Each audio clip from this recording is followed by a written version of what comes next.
If I were to drag across this stage a big duffel bag full to the brim stuffed with money, let's say there's £1 million in cash stuffed in that, assuming it's come from legitimate sources and you can do whatever you like with it. You can give it to charity, you can improve your life, you can give it to loved ones. How many of you would like to take that £1 million? That's the question I asked more than 1,000 people at one of the biggest financial planning events here in the UK. Unsurprisingly, nearly all of them raised their hands. But when I added one condition, not a single one of them wanted the money anymore. I'll tell you what that condition was in a moment, but more importantly, I'll show you how the answer reveals the biggest mistake people make when they plan for their retirement, and a way of thinking that might change how you plan the rest of your life. And if you want a better understanding of the questions and topics I'll be sharing in this video, make sure to grab our retirement checklist from the link in the description. Now, to understand why all this matters, we need to go back a little bit. Wow. Okay, so I've just got this email asking me to speak at this event, and guess who the other main keynote speakers are? Sir Chris Hoy, 11-time world champion and 6-time Olympic gold medalist, and Major Tim Peake, British Army Major and fully fledged astronaut, and me, little old me. I did win a disco dancing competition back in 1993. I wonder if that'll impress anyone. I could take my trophy in. I don't do a huge amount of big public speaking events, and you might think that this is right in my wheelhouse given the amount of people I talk to here on YouTube, but let me tell you, that kind of thing is a totally different beast altogether. Right now, I'm sat in this room all by myself, staring down a camera lens, and if I did mess up my words, I'd just have another go until I get it right. Now, I'm not saying it's easy, and it still takes a lot of practice, as anyone who's tried talking to camera knows, but there is definitely something more frightening about the idea of being up on a stage by yourself with all eyes on you, and you've only got one shot to make it count. Still, what's the worst that could happen? Yes, I'll do it. So, I've said yes, I'm doing this talk, so that's it. I've committed. I'm saying that out loud so I can hear it, to be honest with you. I know I want this talk to be a bit different, but I have no idea what that really looks or feels like yet. Most retirement advice and talks that I've been to tend to focus on the money. Obvious to see why, I guess. It's, of course, a massive part of the puzzle. But when I think about the discussions I have with my clients, the important ones aren't really about money at all. There's a bigger question there, because the truth is, most of us already know how to save, to a degree. The real problem is we don't know how to enjoy what we've saved. We spend decades building wealth, but never think enough about how we'll actually use it to create a life well lived. But how do you teach 1,000 people to use money to create a happier, more fulfilled life in just 10 minutes? I'm going to have to write a completely different kind of speech here.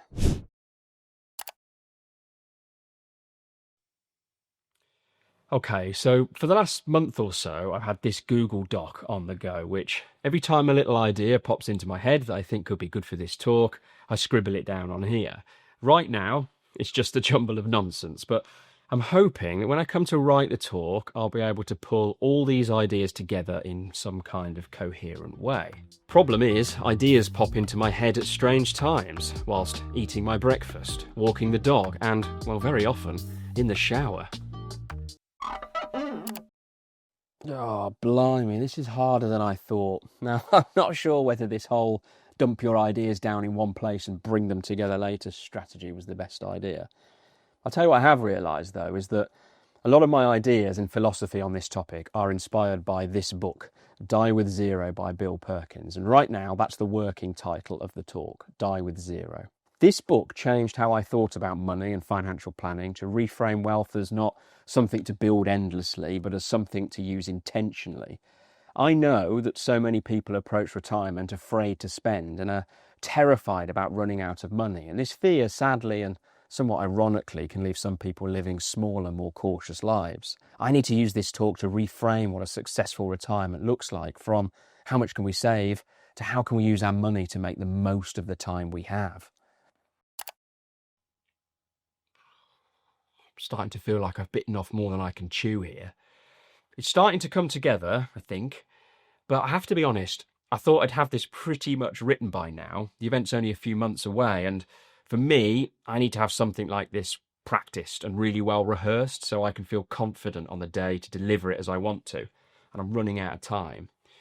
Now, I know one of the things I'm going to be talking about is my retirement seasons philosophy, which is very much inspired by the Die with Zero book. This is the go-go years, go slow years, and no-go years. In short, you need to think about when to use your money to the best of its power. In the early years of your retirement, when you're at your fittest and healthiest and most curious, you should look to spend more money and enjoy it. Travel, take up that hobby you've always wanted to try. Otherwise, you run the risk of being in your later years with more regrets than memories and with money you don't know how to spend.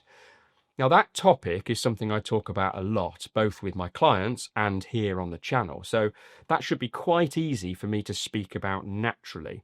So instead of having to write down and read out the talk in full, I should be able to use these prompt cards, and that should help me deliver it naturally and in a more engaging way, in theory. Right, only a couple of weeks to go and I'm fretting a bit as I can't work out how to end this thing. I've asked for pyros and fireworks and a giant inflatable Warren Buffett to be unveiled on stage, but I'm told we don't have the budget. But a friend of mine who's a professor at a local university has just sent me this message to say, "Hey Tom, saw this the other day and thought of you for that talk you've got in a few weeks. Good luck." It was this quote from author Richard Webster. 20 years from now, you'd give anything to be this exact age, exactly this healthy, in this exact moment. Take a second to enjoy it. Yeah, that's our ending. I love this quote. It really encompasses this overall message so well. It's very easy and it's almost human nature that in our everlasting pursuit of obtaining more wealth, more money, growing that investment portfolio, it's easy to feel like money is the goal, but it's not. Money itself isn't the objective. It's what you can swap it for that's important. Wealth is simply a tool to bring peace of mind, options and freedom. Money would be better seen as experience tokens with no cash value on death. So I go over the speech again and again and again until it becomes second nature, finding out which bits I fumble over, which bits work, which bits don't, trying to concentrate on making it a natural delivery. I even practice with the slides too, so I know when to click the button. What I've noticed is I say it differently each time. But that's okay, actually, I think. I want it to be natural, not a read out loud script. So if it feels conversational, I'm all right with that. I've worked out what key words to write on my cards here that keep me moving in the right direction. And I've timed it too, as I know it's going to be timed on the day. And I've got 10 minutes only, no faffing. In fact, I'm told there'll be a countdown staring me in the face so I don't run over. That sounds relaxing. Well, today's the day. I'm travelling down today, staying over. The event is tomorrow. I've got my cards ready. I've even bought a new suit for the occasion. I don't look like Drop Dead Fred, do I? I feel pretty good about it, you know, apart from obviously worrying that I'll look like Drop Dead Fred. I really hope that doesn't sound really arrogant, but I've practiced it. I've put a lot of thought and time into it. I feel prepared. I've even written out the speech word for word in case I get flustered with the cards. So at the very worst, I can read it, but I hope it won't come to that. Let's find out. It's time to go. I'll remember that question from earlier. Here's why they put their hands down. But I'm now going to give you one clause. So there were no strings attached to that deal at the start, but now there is. So put your hands up now if you would still take the money, if the clause was that you wouldn't wake up tomorrow. If this was your end of the story and that were the strings that were attached, who would now take that £1 million? Not a single hand. Right. Well, I did it. Do you know what?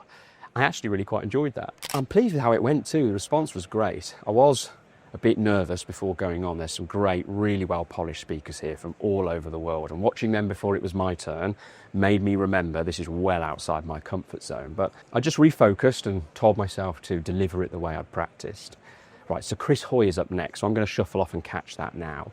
If you're looking for some clarity on how to plan your retirement around what actually matters to you, you can book a call for a free session with me via the link in the description. But how do you know when you're actually ready to retire? Well, to help answer that, watch this next video. If you answer yes to these 8 questions, maybe retire now. It'll show you exactly how to know if you're truly ready to take the next step. I'll see you there.